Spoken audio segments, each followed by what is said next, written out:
Anak, halika anak, halika. 10 years old ka na pala anak, dapat pag 11 o 12 years old na ikaw, pwede ka na nasimula ikaw negosyo anak. Kahit maliit na negosyo lang, liit kita, okay na yun anak. Dapat makapagsimula ka negosyo habang bata ka pa para pag 15, 16 years old ka anak, milyonaryo ka na. At pag graduate mo anak, pwede ka na tayo sarili mo kumpanya. Masaya na kami nun para sa'yo anak ng mama mo. Anak, halika.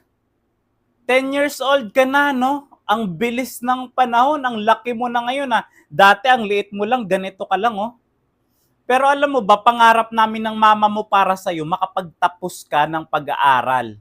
Kapag nakapagtapos ka ng pag-aaral at maganda yung mga grades mo, makakahanap ka kaagad ng trabaho sa magandang kumpanya at hindi minimum ang sahod mo. Yun lang ang pangarap namin ng mama mo para sa'yo. Kapag nakapagtapos ka ng pag-aaral, pwede na kaming kunin ni Lord anak.